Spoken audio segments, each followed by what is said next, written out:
Metro Manila mayors will convene tomorrow to finalize their recommendation to extend the ECQ in the National Capital Region for yet another 15 days. 55 COVID-19 patients enroll in the Solidarity Trial in search of cure against coronavirus. Second largest mega swabbing center in Metro Manila to open on Monday. Department of the Interior and Local Government to begin the BALIK PROBINSYA program after the ECQ period. U.S. President Donald Trump to undergo coronavirus test on a daily basis.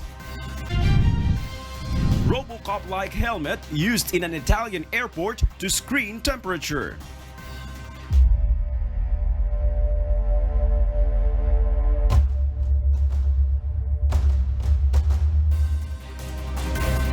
The mayors of the 16 cities and one municipality of Metro Manila recommend another extension of the existing enhanced community quarantine in the National Capital Region.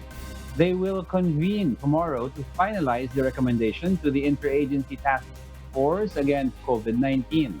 Joanano tells us why. The Metro Manila Council is in favor of a metro-wide extension of the ECQ for yet another 15 days or half a month. The chief executives explained that the cities and town in Metro Manila are interconnected and residents usually live in one city and work in another. In an interview with Parañaque City Mayor and Chairman of the Metro Manila Council, Edwin Olivares, in the program Serbisyong Bayanihan, he underscored although they have seen the flattening of the curve of COVID-19 cases in some parts of Metro Manila, they maintain their recommendation. Para po yung ating pong inumpisahan ay magtuloy-tuloy at hindi lang po mag-flatten yung curve, kundi maging down na pababa na po yung curve. Metro Manila mayors are confident they have the capacity to provide the basic needs of their constituents should their proposal be approved. Malacanang, for its part, reiterates it is for the Interagency Task Force to decide. The palace supports the statement of Interior and Local Government Secretary Eduardo Año that some cities in Metro Manila may transition to general community quarantine when the ECQ period ends on May 15. Joanano, UNTV News and Rescue. We serve the people, we give glory to God. Today is the 16th day since the Solidarity Trial began in the country for the 4 drugs and drug combination recommended by the World Health Organization or WHO. By participating in the trial, we are able to benefit from information coming from other countries that are able to provide. In the same way, we are able to contribute. 55 COVID-19 patients in the country are participating in the search for a cure. Aiko Miguel has more details to tell us why. Under the Solidarity Trial, the drug's efficacy are tested on the 55 COVID-19 patients who have enrolled in the trial. Those patients are presently confined in 10 hospitals in Metro Manila. Pinipili yung mga pasyente na sa tingin natin ay angkop para doon sa gamot na gagamitin. The DOH targets 500 patients to be enrolled in the trial, which will be done in 26 hospitals. One of the drugs used in the trial is remdesivir, a drug for Ebola virus. A supply of remdesivir has arrived in the country, distributed in participating hospitals. The drugs which have yet to arrive in the country for the trial are hydroxychloroquine and ritonavir or lopinavir drug combination for malaria. A separate clinical trial will also be conducted using a vegan or favipiravir, an anti-flu drug from Japan. The Philippines is one of the 80 countries to join the international clinical trial for a vegan. Scientists recommend the use of a vegan for COVID-19 patients with mild symptoms. But experts say a vegan must not be used on pregnant women because it may cause birth defects. Aiko Miguel, UNTV News and Rescue. We serve the people, we give glory to God. Meanwhile, the local isolation and general treatment facility in Las Piñas City has started caring for 4 confirmed COVID-19 positive patients. Asher Kadapan Jr. details why. The local isolation and general treatment area or Ligtas in Las Piñas City has been fully operational since May 1. It has 54 bed capacity and 2 isolation beds for COVID-19 cases free of any charge. but it accepts only asymptomatic patients and probable cases between 18 to 59 years old who require home quarantine but are incapable of going on home quarantine due to crowded and limited space at home. Kaya kapag nahihirapan po ang family po na i-quarantine or i-isolate yung taong may sakit na kasama nila sa bahay, then they will call us kung pwede dito na lang namin siya aalagaan. Individuals who need the service of Ligtas may contact any of these hotline numbers. Asher Kadapan Jr., UNTV News and Rescue. We serve the people. We give glory to God. Sorsogon Governor Francis Chis Escudero believes that their strict screening of people going in and out of their province is a great help to maintain a COVID-19 free status. Joanne Nano tells us why. Sorsogon Province remains to be COVID-19 free as of today. This was according to Provincial Governor himself, Francis Escudero. In the program Serbisyong Bayanihan today, Governor Chis explained that their strict monitoring of people going in and out of their province is the key to being COVID-19 free since the coronavirus outbreak in the country began. Anyone who enters their province is even required to undergo with 14-day mandatory quarantine. These are just some of the restrictions strictly imposed in Sorsogon. Yung mga tatawid papuntang Visayas at Mindanao, binibigyan namin ng transit pass at hindi sila maaaring bumaba sa lalawigan hanggang sila'y makatawid patungong Visayas, Mindanao. Since May 1, when the restriction in Sorsogon was downgraded from ECQ to GCQ, some establishments have reopened. Mass transportation resumed but only 50%. The aim is for Sorsogon residents to gradually cope with the impact of economic loss brought about by the pandemic. But hotels and other leisure establishments remain closed. Meanwhile, although Escudero supports the government's BALIK Probinsya program, he says that it is not the best time to implement this program as there are no available opportunities in provinces since they are also hit by economic loss. Ang ekonomiya natin at ang ekonomiya ng buong mundo ay babagsak at bumabagsak, Kuya Daniel. Kung ang pag-uusapan ay para hindi sila magutom, tiyak yun sa lalawigan. Sang probinsya ka man umuwi, hindi ka talaga magugutom.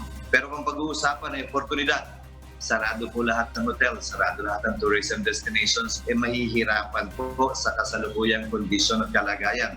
According to the governor, for now, it is better for the national government to come up with concrete policies for the BALIK Probinsya program so as not to defeat the purpose of the program. Joanano, UNTV News and Rescue. We serve the people, we give glory to God.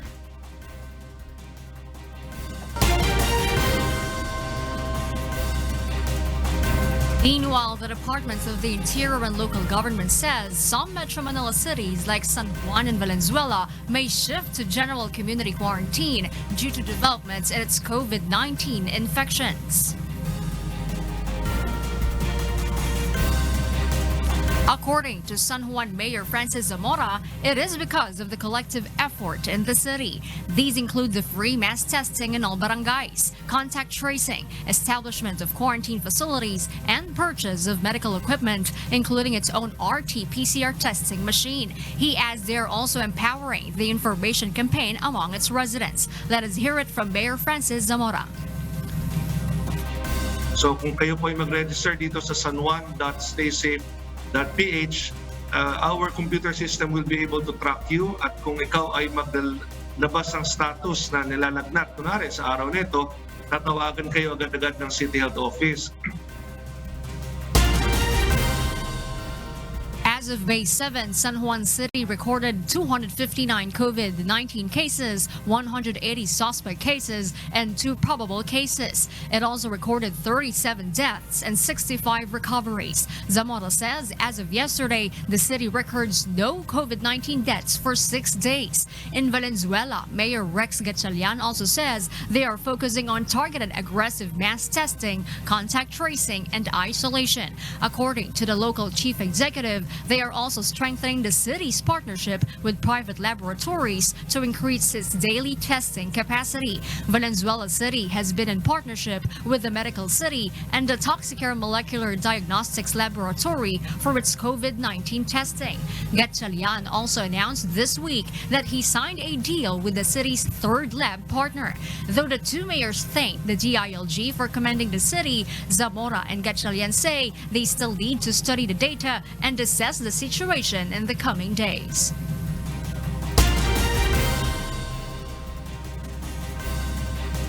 Meanwhile, Jago William, I am in a quarantine control point at Zabarta Road here in Caloocan City on board the UNTV radio mobile booth. Let me just give you an update on the situation on the ground. So as you can see outside, members of the police are manning the checkpoints and checking the vehicles coming from Quezon City going in to Caloocan City to see and check if the persons inside the vehicles are following the protocols under the enhanced community quarantine. And once the cities under ECQ shift to general community quarantine, these checkpoints will be intensified to check also if the basic protocols during the quarantine is still followed. These include the presence of unauthorized persons outside the residences, of wearing a face mask, and even physical distancing, especially in public utility vehicles.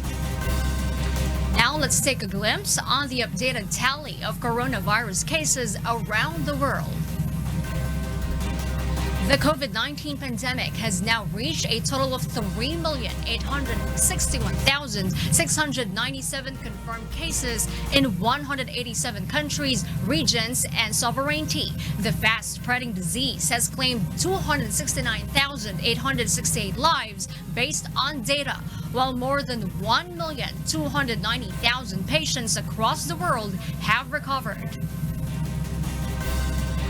The United States of America remains the top all countries and regions hit by the pandemic, with a total number of 1,256,972 confirmed COVID-19 cases. It has a death toll of over 75,000.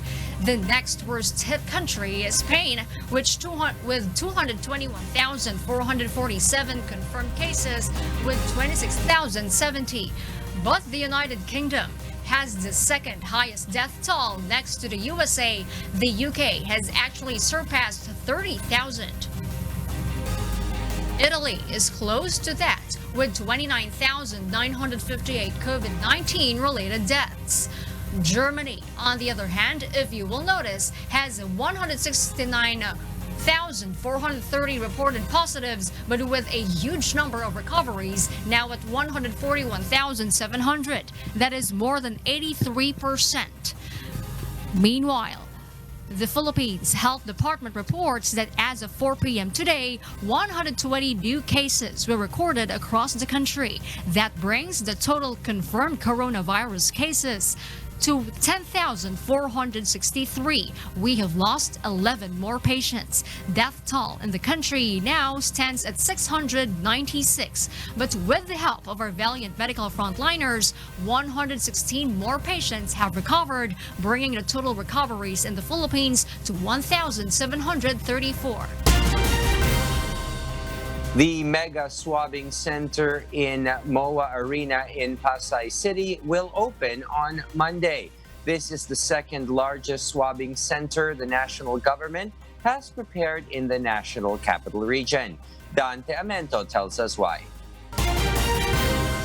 National Action Plan Against COVID-19 Deputy Chief Implementer Secretary Vince Dizon says the mega swabbing center in MOA Arena has a testing capacity of 1,000 to 1,500 tests per day. Paano pag nag-surge? Paano pag merong second wave? Hindi ba? Kailangan natin yung capacity para ready tayo. Kailangan natin ito.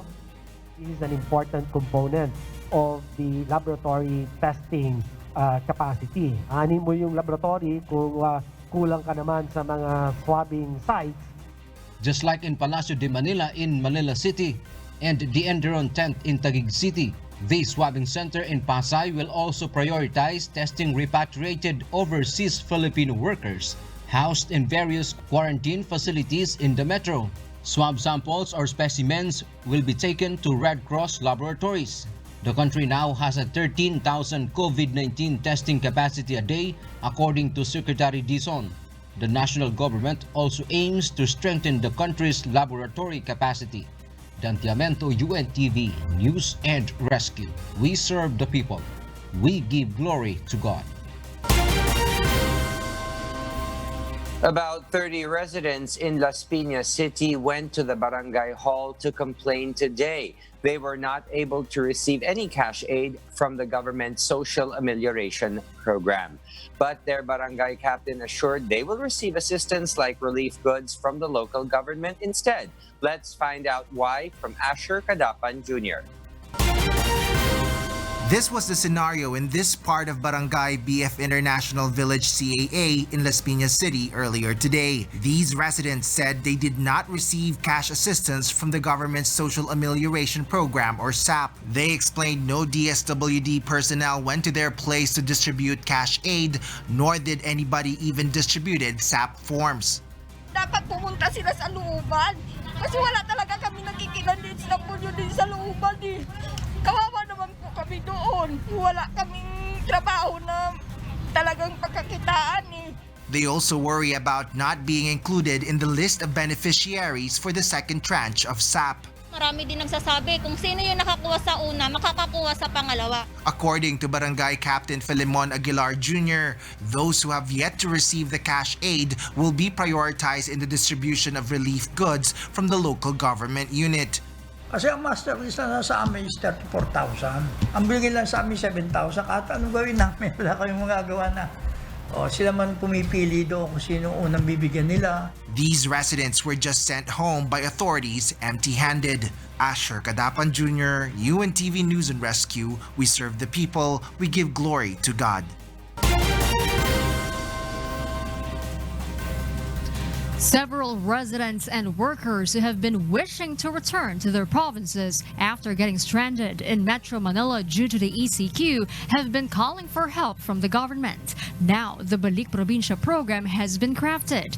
Those who wish to avail the benefits of the program may await livelihood assistance upon return to their hometowns. Leia Ilagan was able to monitor an interview with Interior Secretary Eduardo Año for more details why. The BALIK Probinsya Bagong Pag-asa Council is now working on the guidelines for the program. This is after President Rodrigo Duterte signed Executive Order Number 114. Interior Secretary Eduardo Año said in the program Get It Straight with Daniel Razon today, they will start the process after the ECQ period in Metro Manila. The DILG Secretary also explained that the program includes short-term, medium-term, and long-term plans. He clarified that the short-term plan includes those coming from Metro Manila and returning to their provinces with a house or shelter to go to, but needs livelihood assistance in their provinces. Long-term, on the other hand, is for those returning to their hometowns, need support to establish a source of income and relocation to a resettlement area. The applicant may register online or apply in person for cross-matching and assessment. So doon ay makukuha natin yung mga pangalan ng mga interesado, pati mga detalye nila. Kung ikaw ba, saan ka pupunta, may bahay ka na ba doon, ano ba yung linya ng skill ang gusto mong pasukin, at ano yung mga tingin mo na makakatulong sa'yo. But Secretary Anyo explains their priority are the informal settlers. The BALIK Probinsya program also aims to lessen the populace in Metro Manila and at the same time develop provinces through agricultural productivity, social welfare, health, employment, and infrastructure development. Leia Ilagan, UNTV, News and Rescue. We serve the people. We give glory to God.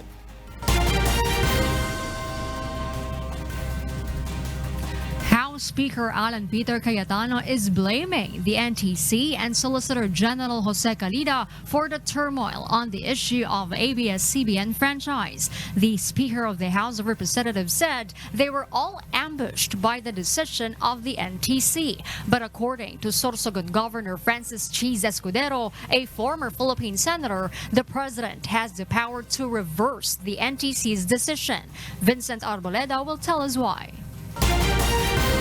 House Speaker Alan Peter Cayetano will not let the action of the National Telecommunications Commission simply pass. According to the statement of the Speaker of the House of Representatives, the lower house held onto the word of assurance given under oath by the NTC that it will issue a provisional franchise to ABS-CBN while its franchise is still being heard in the Congress. That is why the lawmakers prioritized more pressing issues like the COVID-19 crisis. But Cayetano said they were all ambushed after NTC succumbed to the pressure from the Solicitor General and issued a cease and desist order to ABS-CBN, a complete turnaround from its word. Cayetano said, although this act may have complicated the issue on the franchise of ABS-CBN, the fact remains that the Congress has exclusive constitutional authority to grant, deny, extend, revoke, or modify a broadcast franchise. Speaker Cayetano also warned the NTC and the Solicitor General for their actions. Cayetano also gave his assurance that the House of Representatives will do its work on the issue of the ABS-CBN franchise. Many got startled after the NTC issued a cease and desist order to ABS-CBN Corporation following the expiration of its franchise on May 4th. The station was forced to shut down that evening. But according to Sorsogon Governor Francis Cheese Escudero, the President has the power to reverse the order of the NTC should he choose to do so. Yung sinasabi po nilang quasi-judicial power ng NTC, nag-a-apply po lamang yun sa pagbibigay ng frequency. According to the Sorsogon Governor and former Senator, the reason why the hearing on the ABS-CBN franchise is taking this long is probably because lawmakers are still examining the position of the President. Since 2014, ABS-CBN Corporation has submitted for several times the application for renewal of franchise but remains untouched in the lower house. Ayaw lang talaga, Kuya Daniel, hindi pinag-uusapan ng prangkisa sa Kamara. Marahil dahil sa mga binitawang salita ng Pangulo noon, na siya na rin naman mismo nagsabing pinapatawad niya na mula nang humingi ng kapatawaran ang ABS sa pamamagitan ni Ginoong Katigbak. The former senator also added that now is not the right time to limit the ways the public may get information on the current situation of the country. When it comes to passing a law, Escudero hopes that it will not be temporary but a whole franchise for a media network. Presidential spokesperson Secretary Harry Roque has earlier said the President remains neutral on the ABS-CBN franchise issue. Vincent Arboleda, UNTV, News and Rescue. We serve the people. We give glory to God. On the cease and desist order to ABS-CBN Corporation, Malacanang respects the media network's appeal to the Supreme Court against the National Telecommunications Commission. But Filipino law expert believes legal remedy is better than a political remedy on the shutdown order. Tell us why, Rosalie Cos. It is the right of ABS-CBN Corporation to await the Supreme Court's decision and appeal to the court. This is what Malacanang said when asked about the petition filed by ABS-CBN before the SC, which seeks a temporary restraining order or TRO against the cease and desist order that came from the National Telecommunications Commission or NTC. On the petition, the media network is questioning the NTC's alleged grave abuse of discretion when it issued the order. The NTC also allegedly violated the equal protection of the law and due process as well as the public's right to information. Meanwhile, law expert attorney George Garcia believes the legal remedy is the best way to resolve the shutdown order. This way, ABS-CBN can resume its operation of TV and broadcasting stations. This is better than the political remedy, which is the Congress approval of ABS-CBN's franchise renewal bill. Dito, dahil ang issue ay legal, hindi siya factual issue, therefore, sa aking paniniwala, papasok ang diskresyon ng kataas-taasang hukuman at dahil mayroong constitutional rights na involved at dahil wala pa siyang interpretation before, then tama lamang just to protect the rights and interests of everyone na makapag-issue siya ng TRO. Rosa Licoz, UNTV News and Rescue. We serve the people, we give glory to God. Weather authorities at the Pagasa Weather Station in Quezon City recorded a 36.2 degrees Celsius as the highest temperature today at 3 p.m. In previous days, temperature went as high as 40 degrees Celsius or so. It's been noticeable, but not only that. We've seen reports of power outages too, and Meralco has even received complaints about this. Monocton has more details to tell us why. This video was taken by a resident of Pembo, Makati City. A transformer exploded. After a few moments, the lights went out. Power outages are a problem nowadays. Not only that, even high temperature is quite a trouble for some. Sana po kayong taga Meralco, sana po pakiayusin lang po yung namin. Hindi po kami makatulog kagabi. Ayusin nila. Walang mga bata, kawawa mga bata eh. According to Manila Electric Company or Meralco, they have received many complaints about power outages.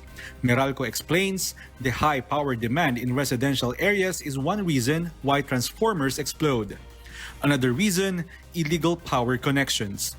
Meralco has recorded an increase in such cases during the enhanced community quarantine period.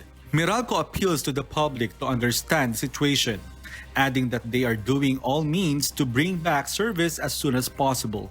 Eventually, we will resolve that. It's just a matter of time. May mga cases lang talaga inaabot ng mahigit isang araw.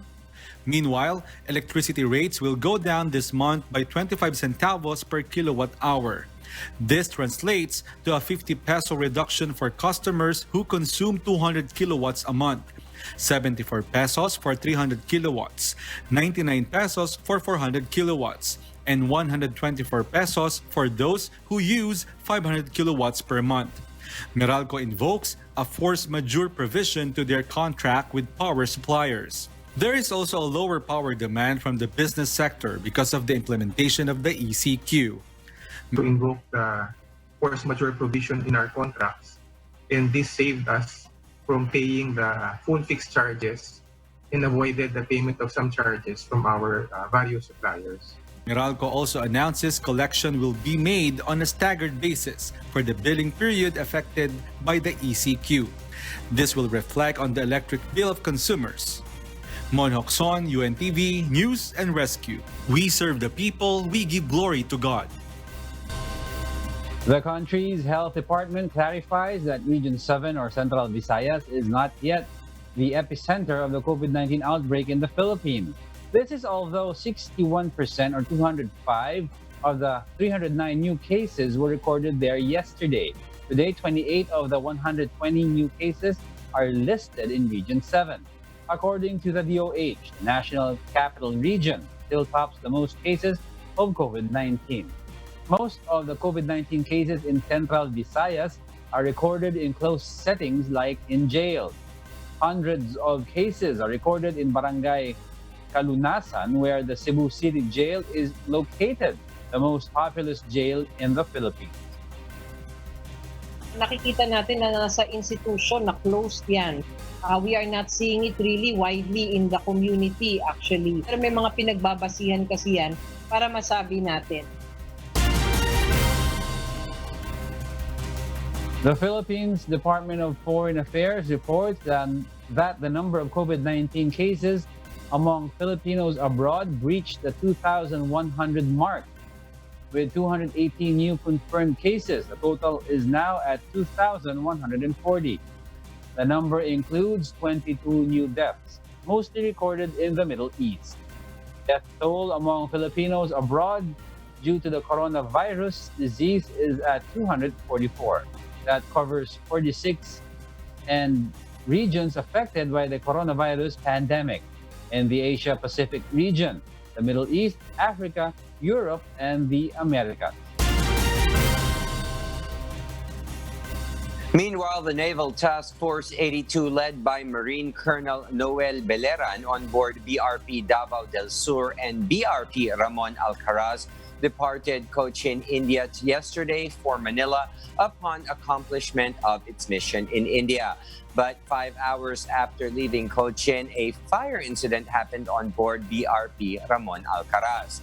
Initial investigations revealed that the fire broke at the main engine room. The ship's rapid response team was able to put out the fire in 10 minutes. The incident incurred 2 personal casualties and minor equipment damages. Both sailors sustained second-degree burns. NTF-82 is ferrying home 200,000 pieces of donated face masks for the government's fight against COVID-19.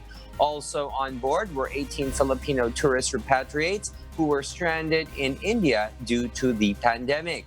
They are expected to arrive in the Philippines last week of this month. This repatriation was in coordination with our Defense and Armed Forces Attaché and representatives from the Philippine Embassy in India. Meanwhile, a total of 298 Filipino crew members of MV Sapphire Princess underwent RT-PCR testing for COVID-19 this afternoon. MV Sapphire Princess arrived at the Manila Bay Anchorage area on the 25th of April 2020. The Filipino seafarers abroad are on their 13th day of quarantine today.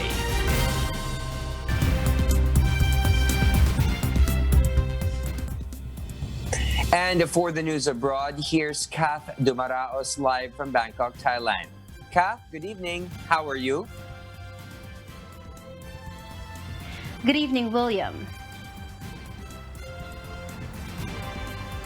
Kath, please tell us about the situation in Bangkok right now. Well, William, Thailand began the first out of 4 stages of lifting of the coronavirus restrictions this week. Out of 4 stages. Tell us why. Well, establishments such as markets, restaurants, wholesale and retailing, sports and recreational activities and barbershops were allowed to open. But Prime Minister Prayut Chan-o-cha warned that those who will not follow the disease control measures will be forced to close. Public utility vehicles has also been permitted to operate as long as physical distancing measures were in place. The nationwide curfew is still set in place from 10 p.m. to 4 a.m. The government of Thailand is preparing for the second stage of lifting of restrictions, which is scheduled on May 17, but would still depend on the number of COVID-19 cases in the country.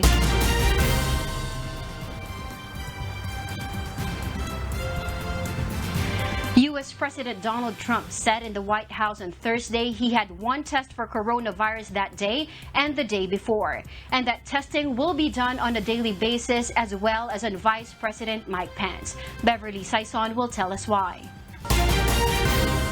A member of the military serving as one of U.S. President Donald Trump's valets has tested positive for the new coronavirus.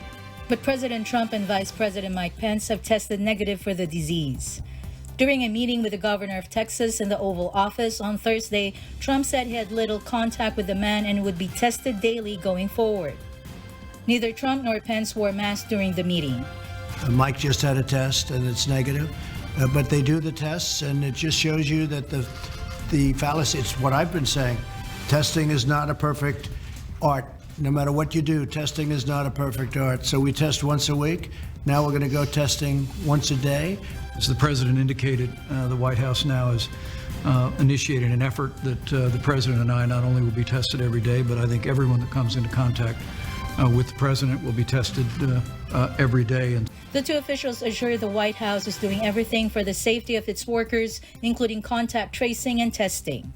When asked about his family, President Trump said, "They're in good shape. Yep. They're in great shape." Beverly Saison, UNTV, News and Rescue. We serve the people. We give glory to God.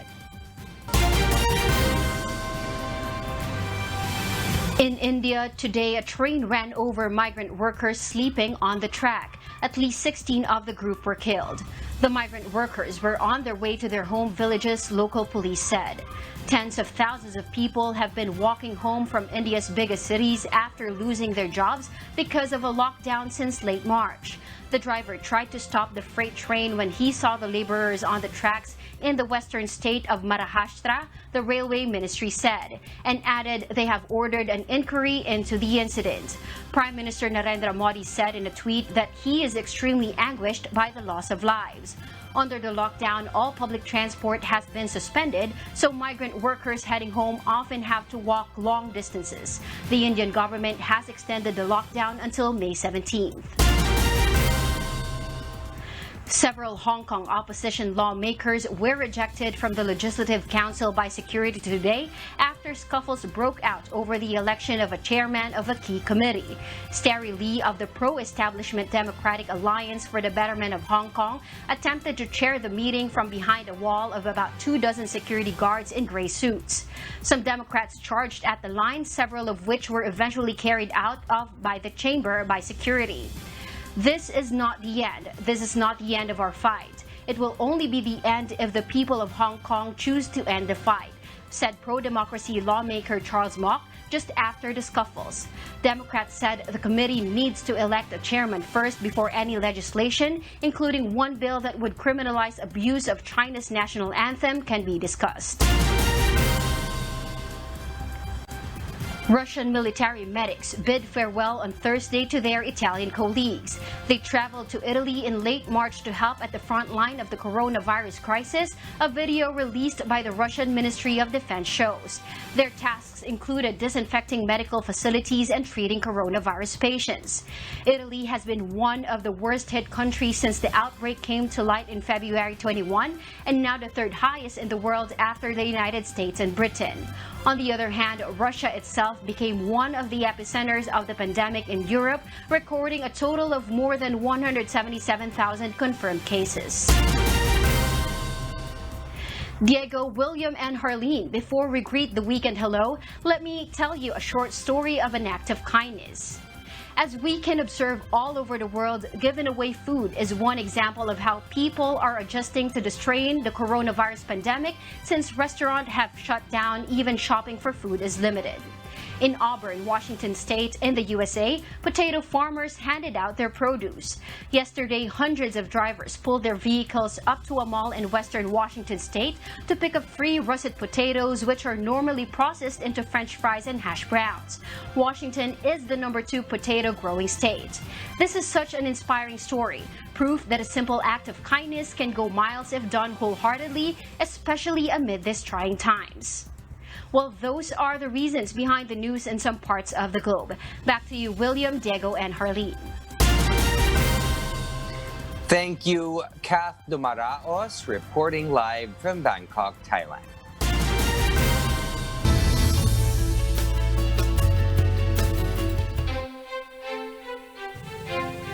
Helmets are a common sight in Rome, worn by the thousands of Vespa riders whizzing around the ancient city. But now, you'll see them inside the main international airport too. R.L. Camilla tells us why.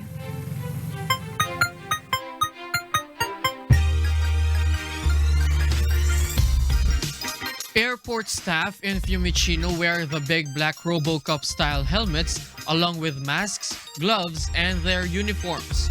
Look familiar? If you're born in the 80s, you might easily notice. Yes, this looks pretty much like RoboCop. Fiumicino is the first in Europe to use smart helmets to check the temperature of travelers.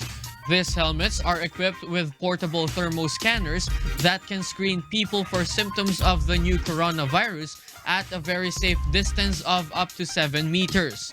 A camera and a thermoscanner that can measure body temperature are attached to the helmet. A view of the scan is transmitted to the visor inside the augmented reality helmet, so whoever is wearing it can see the full body scan right in front of their eyes. Massimiliano Moreto, senior engineer of Cielta Spa, one of the companies that developed the helmet, explained the equipment can detect the temperature of the single person but also of groups. So far, 3 smart helmets are operational in the airport. They hope to increase the number to 5 in the near future as passengers gradually begin to start traveling again. The same type of helmets are already in use in airports in Asia. Despite the slight relaxation of the rules, the airport was still near deserted on Wednesday after 2 months of being virtually closed for business. Tourists are still banned from entering and Italians stay at home. RL Camilla, UNTV News and Rescue. We serve the people, we give glory to God.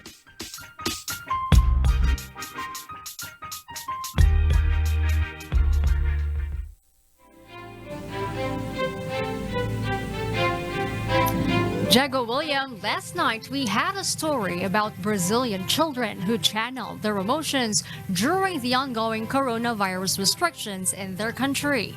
Some said they are sad and bored, while others feel joy instead.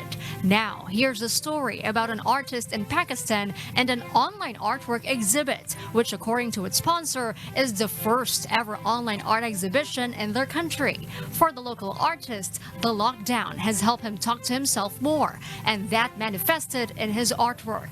Nina Armilio will tell us why.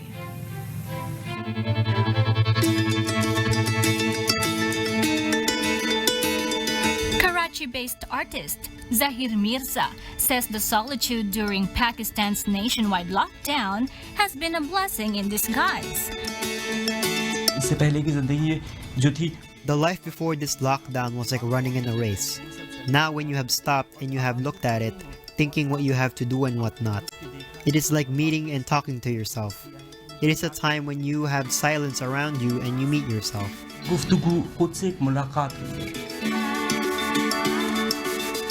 The 45-year-old artist is one of the dozens of emerging painters whose work is being curated at an online exhibition gallery, My Art.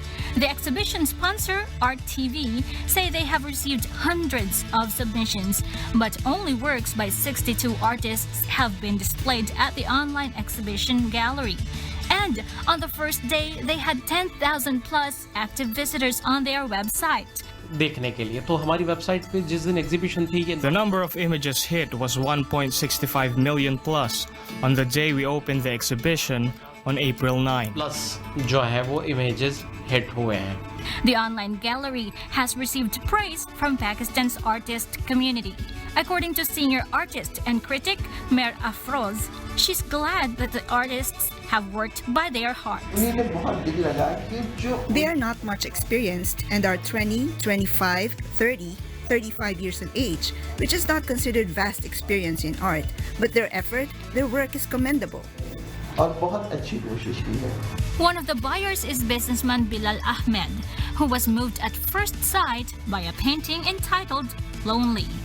So, आज पता चला कि Lonely. The painting touched my heart. वो painting मेरे दिल को छू गई. So इसीलिए मैंने उस पेंटिंग को. This is the first purely online art exhibition in the country, according to its sponsor. Nina Armilio, UNTV, News and Rescue. We serve the people. We give glory to God.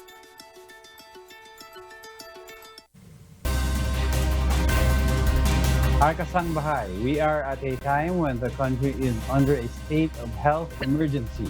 The cooperation of all Filipinos is imperative to avoid the further spread of the deadly virus. We are calling on everyone to be calm. And most importantly, let us join together in prayer for our country and for the whole world to survive this crisis. You may join us in our daily UNTV community prayer at these hours as flashed on your screens.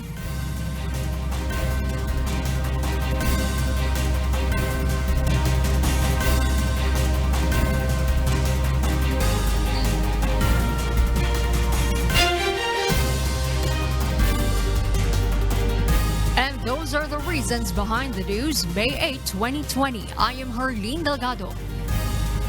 Reasons we deliver to you as they unfold. I am William Theo. We serve the people. We give glory to God. And I am Angelo Castro III. Because we need to know, we will always ask why.